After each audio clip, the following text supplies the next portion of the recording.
Continuamos en este Vigo Debate hablando sobre salud mental. Estamos hablando un pouco de las causas, situación económica, las redes sociales. Jaime, que non opiñaste sobre isto todavía. Bueno, eu xa pola edad e pola trayectoria vital, as redes sociais se me quedan un pouco máis manexo, evidentemente, como todos. Sí. Non creo que nadie nesta mesa, nin en producción, nin en ningún lado, está fora das redes sociales, que a cada unha se move na medida das súas posibilidades. Tampouco é o centro de interés que a min me leve moitas horas, pero, bueno, o suficiente para mirar o que se coce, o que se hai por aí. Pero a mí me gustaría meter 3 ou 4 cousas máis que están relacionadas cos xóvenes e non están relacionadas con xóvenes. A ver, unha persona na túa idade empeza a ter os problemas que ten de enfrontarse á vida. Os problemas familiares, os problemas cos amigos, a presión social, a presión laboral, a presión educativa, bueno. Eses son os problemas que se nos van a repetir ao largo de toda a vida. Solo que ahora cambian a perspectivas. Unha persona con 25 anos que acaba a súa formación ou con 24 e que lle digan que se quere ter unha vellez un pouquiño tranquila ten que cotizar 38 anos e medio cando sabe que o panorama laboral que lle ven diante, eu creo que é pegarse un cabezazo contra o muro e dicir, Dios mío, no que vamos a ir metendo. Iso por un lado.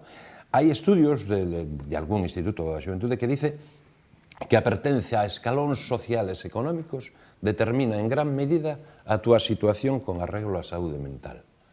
Canto máis abaixo estés no escalón socioeconómico, máis aumentan as probabilidades de sufrir algún tipo de episodio relacionado coa saúde mental. Y más dificultades en la recuperación, porque como decíamos antes, al final el acceso a determinados profesionales de la salud mental cada vez se está convirtiendo en un lujo por una cuestión de costes. Dan un detalle que dicen que é curioso, que dicen que a clase media, se antes era clase alta, cando baixa de clase, aumenta a probabilidade, e iso que pasa a ser unha clase media, con persoas desafogadas, que poden ir, pois a mismo con ese baixada de escalón, aumenta a súa posibilidade de enfrentarse a este tipo de problemas. Por lo tanto, e despois se dá a circunstancia de que coa pouca ou nula oferta desde os sistemas sanitarios, bueno, desde os 14 que temos en todo o Estado, os Sergas, por extensión, é completamente deficiente. Completamente deficiente.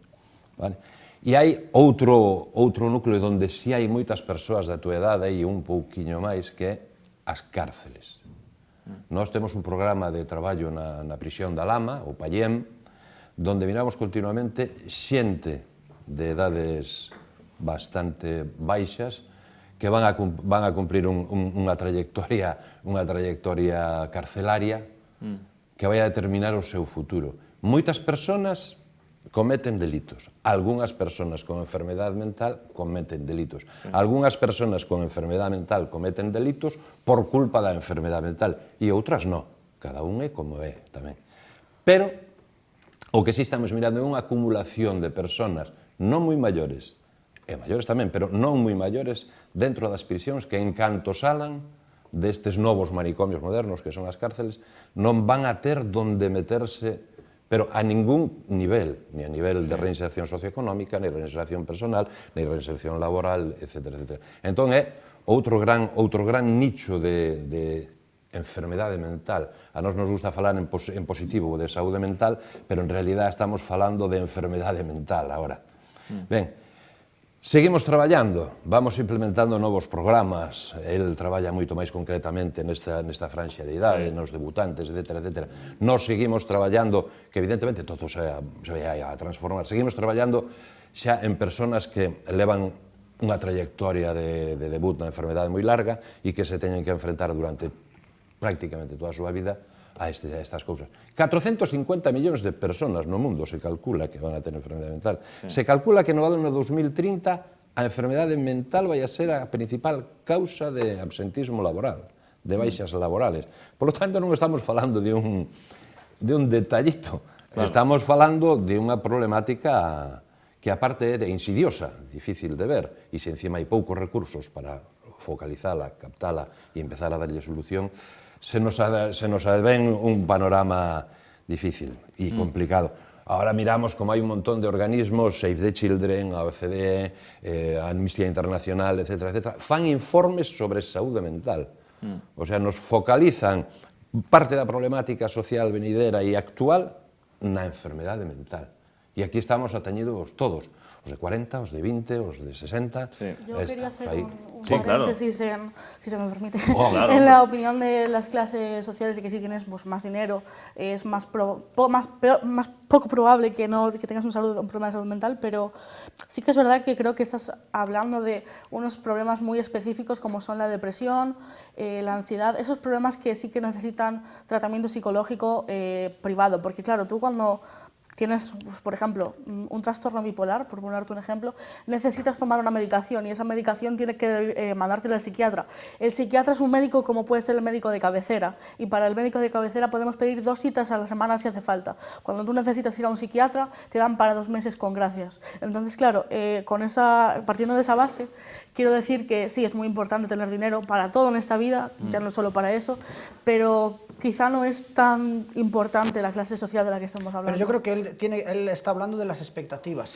O sea, las expectativas, cuantas menos expectativas tienes y más difícil ves el camino, más vulnerable eres a cualquier problema de salud mental. Y después el acceso a los recursos. Hay recursos que están convirtiéndose en recursos exclusivos para gente con un poder adquisitivo alto porque no cualquiera se lo puede permitir. Hay gente que se hipoteca para poder acceder a un recurso asistencial en determinadas patologías de las que consideramos graves que no tienen ese acceso, pero ni siquiera por una cuestión económica, sino también por una cuestión de preparación de los profesionales. Depresión y ansiedad son problemáticas que están ahí, son problemáticas que son graves, pero digamos que la oferta de recursos es muy variada dentro de lo público y dentro de lo privado. En otro tipo de patologías como los trastornos de personalidad, etcétera, etcétera, el acceso a esos recursos es mucho más difícil porque no hay tantos profesionales preparados para abordar esas patologías y los que hay son excesivamente caros para poder una familia asumir el coste dese tratamento. Eu por iso falo dunha relación completamente directa entre a situación personal da que forma parte a situación socioeconómica e non solo, pero dunha relación directa entre a situación socioeconómica a que lle vas engadindo a situación afectivo-familiar, a situación de relación na sociedade ou a expectativa de futuro educativo ou laboral. A todo iso lle vas engadindo, vas botando sal, pimenta, tal, e ao final está todo tan condimentado que xa non sabes cal é o problema, o ingrediente principal. Pero eu falo dunha relación directa. Hai quen dice que nos Estados Unidos, que algúns se empeñan en que nos sirvan de modelo, a primeira causa de ruína familiar é o afrontamento dunha enfermedade grave e larga. O sea, non é posible enfrontar unha enfermedade de un familiar a menos que teñan un seguro brutal e chega un momento que tamén se acaba e tampouco te van a atender. Aquí estamos noutro tipo de sociedade, noutro tipo de visión, esperamos que o Estado sexa moito máis protector e que provea pois todo aquilo necesario para que poidamos ter unha vida sociofamiliar, económica, axeitada. Evidentemente, o que poñemos nós como traballadores e como membros das asociacións, das xuntas directivas, é o que podemos. Isto sempre foi así. Falaba Ramón, o noso presidente, dos precios. Nós facemos o mesmo traballo que faría un hospital público. Se nun hospital público hai unha unidade como a nosa, sería 8 veces moito máis costosa. A nós se nos negocia e se nos dan unha parte moi pequena, e dice, aquí vai, este é o vosto coste plaza e con el traballades se queredes, e se non, pois non, pois non traballedes. Pero non só para atender os xóvenes, sino para atender os... Sí, claro. Mira unha cousa, abondando no que se comentou un momentiño, e é que é unha frase dos genetistas que resume moi ben esta situación, e é que eles din que a evolución da saúde dunha persoa ten moitísimo máis que ver co seu código postal que co seu código xenético. E isto nos leva a pensar que probablemente unha das grandes causas que está detrás de todo este boom de trastornos é o aumento da desigualdade. E o aumento da desigualdade ten que ver ca planificación da sociedade que queremos. Hasta que punto a saúde mental é un indicador moi importante da saúde dunha sociedade. E desde ese punto de vista penso que sería importante analizalo. Temos nos últimos anos toda unha serie de experiencias respecto a como se enfrentan as enfermedades. Estou falando, por exemplo, do cancro, das cardiovasculares, donde os factores de risco colleron unha importancia enorme. Todos sabemos ahora factores de risco para hipertensión, para diabetes, etcétera, etcétera, etcétera, etcétera.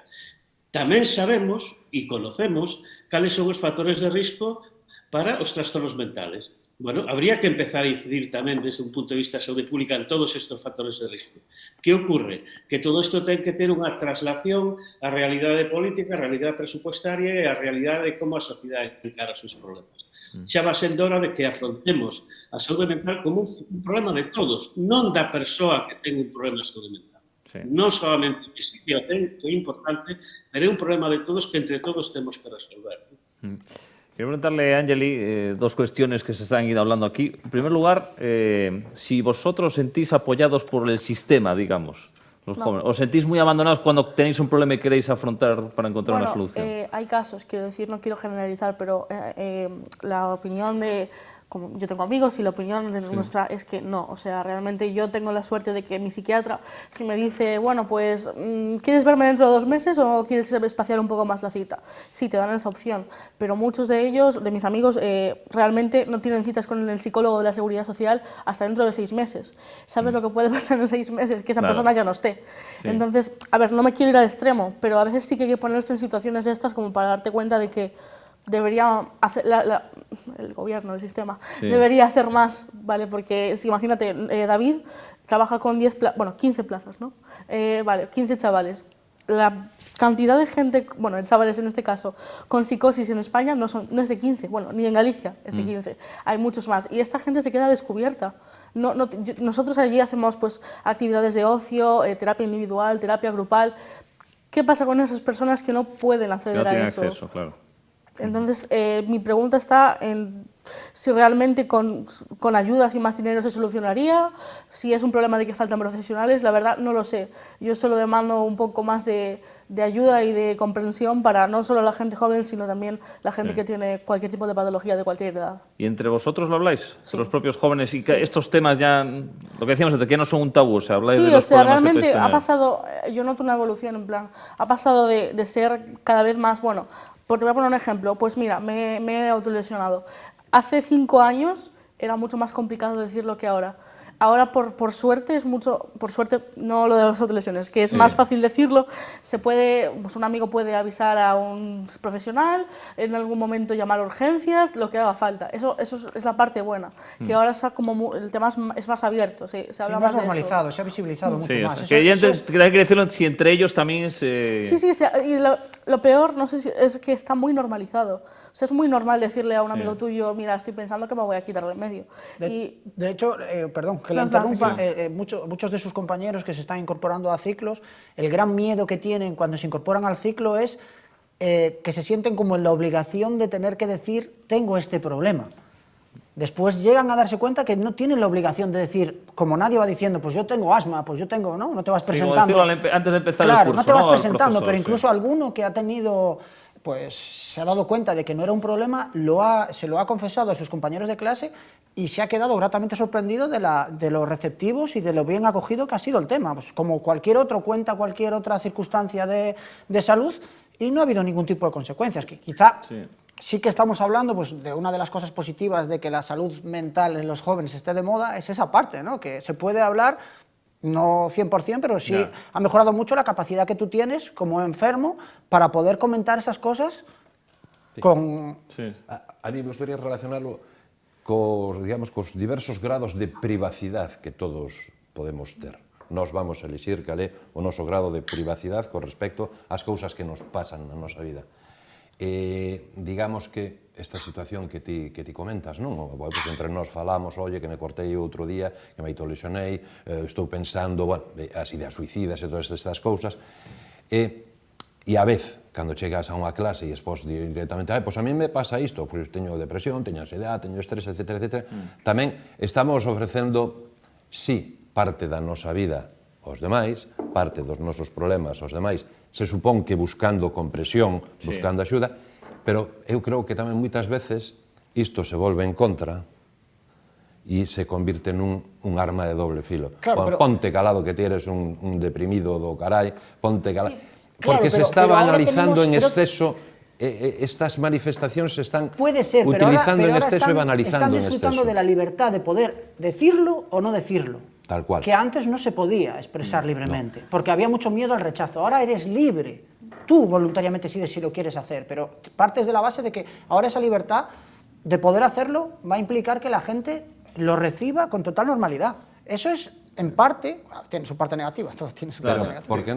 Sí. No, no, quieres apuntar algo. Yo solo quería decir que, por ejemplo, yo tengo cáncer, me tienen que rapar el pelo y voy a clase con un pañuelo o con una peluca. Tengo, o sea, la persona que... No, son enfermedades las dos, no quiero comparar grados de gravedad, pero sí que es verdad que si tú vas a clase con una bufanda, o sea, con un turbante, lo que sea, te preguntan. Si tú vas a clase y ven cortes en tus brazos, lo lógico es que también te pregunten. Entonces yo creo que en los dos casos tendría que haber el mismo nivel de expresión para poder decir, pues mira, exacto, o sea, pues sí, me he cortado porque no estoy bien, pues sí, tengo cáncer y me están tratando.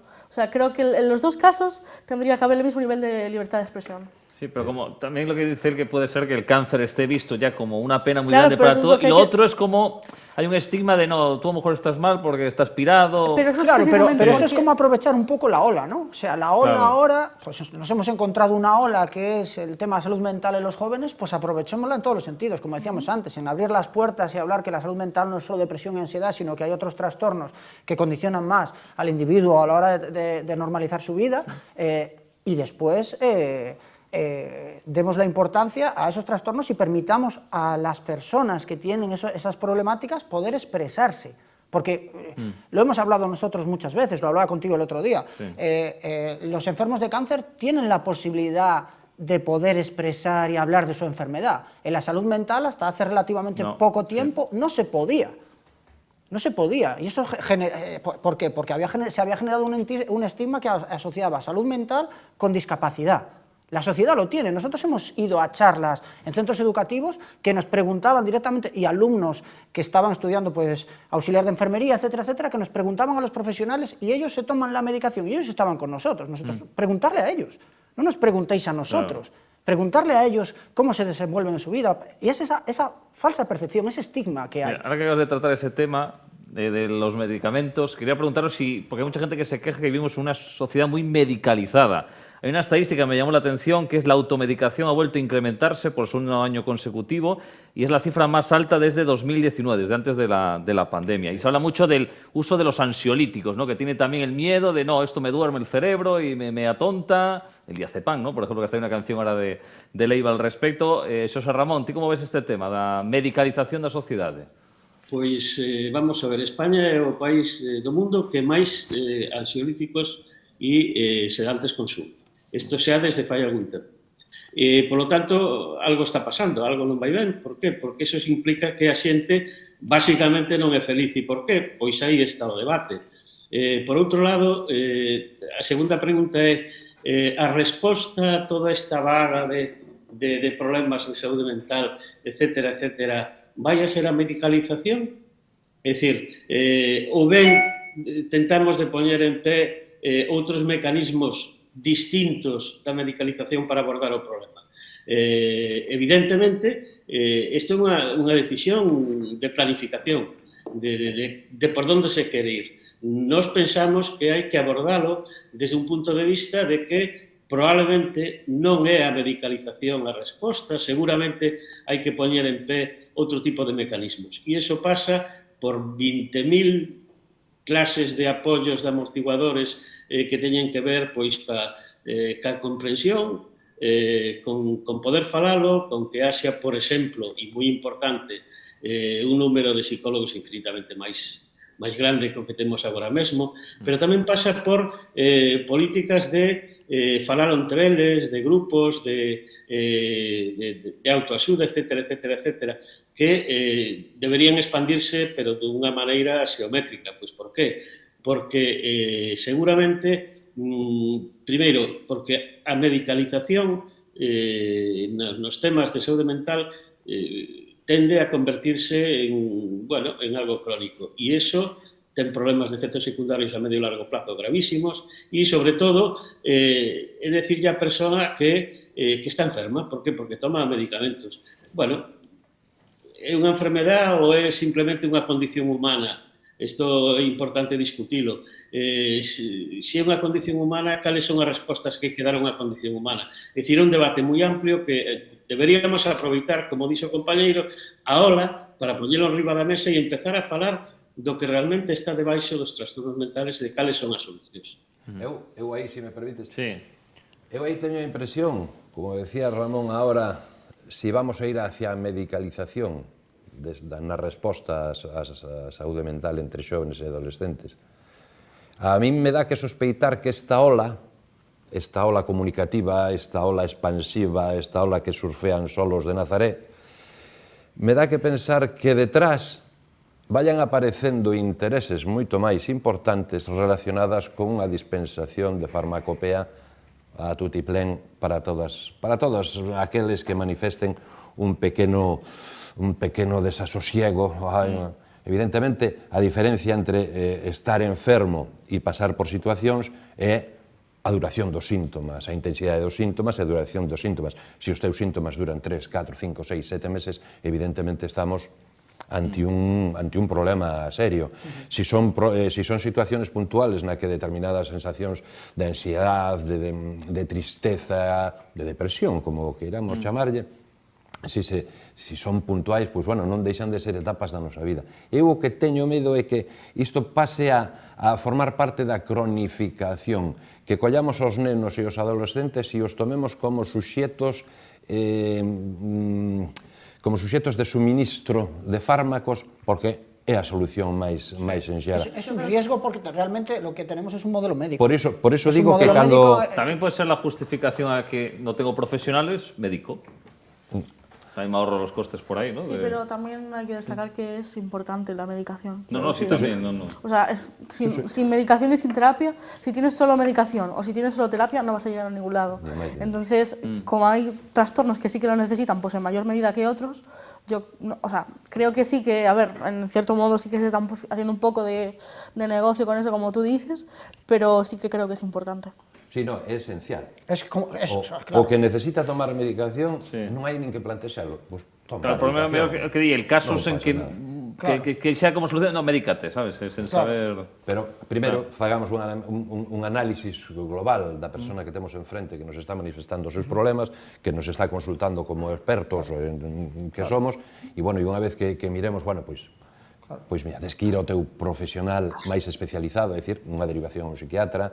Iso xa depende dos pasos polos que te vayas movendo nos estamentos da saúde, da atención sanitaria.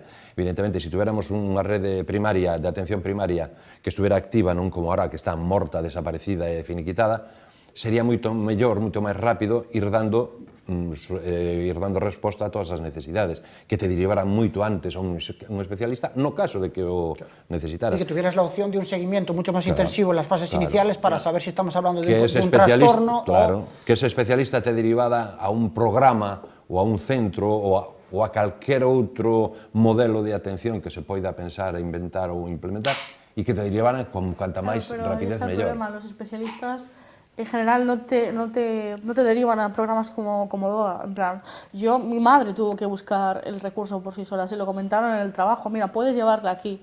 Pero realmente en los años que llevo yo de psiquiatras y psicólogos y todo, nunca me habían dicho, pues mira, tienes este recurso o podrías intentar ir a este sitio. O sea, los hay, pocos los hay, pero no los expanden lo suficiente. Está claro. Sempre falamos que a ausencia de recursos é un dos principales problemas. Recursos que sean os axeitados, porque a mellor podemos ter moitos recursos e isto non sirve para nada. Para que temos que moldearnos moito para dar resposta ás necesidades do que ven. Xa estamos acostumbrados a dar resposta á necesidade que temos hasta ahora.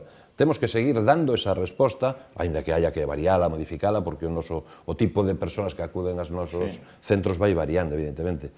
Pero a veces a capacidade de entidades como as nosas chega un momento que se limita.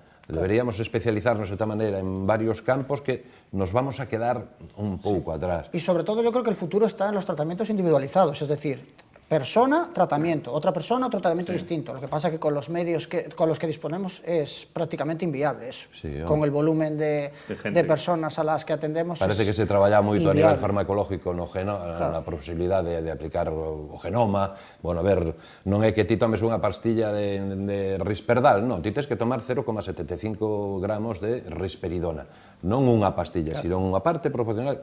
Bueno, é unha posibilidade de axeitar moito máis os tratamentos, pero a vez que se axeitan moitos máis os tratamentos hai que axeitar a resposta humana, a resposta de medios humanos e a resposta de menos en recursos. Porque el tratamiento farmacológico es necesario como tratamiento inicial cuando hay diagnóstico de una problemática de este tipo para intentar estabilizar a la persona y después a partir de ahí ya hay que dejar espacio pues, a otro tipo de intervenciones, que incluso a veces nosotros, por ejemplo, trabajamos muchísimo en ocio, las asociaciones, FEAFES, y es fundamental para normalizar la situación, para empezar a hacerles ver disfrutar de la vida, además de las... Dice a Organización Mundial da Salud que durante a pandemia, despois da pandemia, o 93% dos países que tiñan recursos de atención psicolóxica ou psiquiátrica, o 93% dos países prácticamente paralizaron estes recursos durante a pandemia. Evidentemente, todo o que se xenerou aí entre as persoas que se deixaron de atender porque xa viñan transitando pola enfermedade, as novas persoas que se sumaron ao diagnóstico, o sea, se foi montando unha pelota da que salir vai a ser un pouco complicado.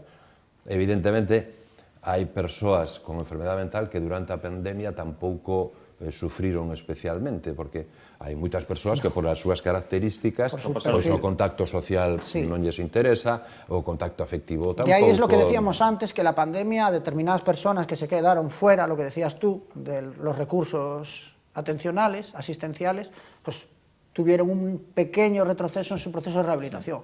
Bueno, temos que ir pechando xa, pero quería decir unha cousa máis a Xosé Ramón para rematar, porque ahora falase moito de plans de saúde mental a nivel autonómico e estatal. Dende a Xunta, que prevé invertir ata 2024 33 millóns de euros e o compromiso de contratar a 240 profesionais máis. Por súa parte, o Goberno Central, 100 millones de euros. En 30 segundos, Xosé Ramón, ti crees en isto ou crees que vai ser papel mollado? Me chegan 30 segundos. Sí. Divide 100 millones por 17 autonomías en función do número de habitantes. Canto lle toca a Galicia? Moi pouco, non? Pois prácticamente o que é o presuposto de FEAFES. A onde vamos con eso? Claro. E os 83 millóns da Xunta? Os 83 millóns da Xunta, hasta que non remate o período de vixencia, veremos o que se invirte de todo eso. Porque ao final eso vai a ter que concretarse en actuacións e en inversións directas, etcétera, etcétera. Eles fixeron un plan a 4 anos, veremos como vai. Non temos datos de cumprimento excesivo, o que si sabemos é que están constantemente falando de que se van a implementar toda unha serie de servicios, etcétera, etcétera, etcétera, pero ten un recorrido a 4 anos. Dos 100 millóns do Goberno Central, pois é así, 100 millóns para todos, dividido, etcétera, etcétera. Non somos 3 millóns e pico de habitantes en Galiza, entre 17 e o porcentaxe de corrección. E ese é o problema, de que non parece que todavía se teñan claro que hai que facer un esforzo enorme, como se fixo. Eu que sei, estou pensando no tema do SIDA nos anos 80, 90, non? Se fixo un problema específico e hubo resultados específicos, pois habrá que empezar ese camiño dunha vez por todas, non? Bueno, veremos que acontece. Pois nada, agradecervos a todos, aos 4, Xosé Ramón de forma online e presencialmente a Jaime, Ángel e David, que estuviese con nosotros. Todo un placer y muchísimo ánimo, y también las gracias por la labor que realizáis entre todos, que es muy de agradecer. Gracias a vosotros. Y la semana que viene más Vigo Debate os esperamos. Hasta la próxima, adiós.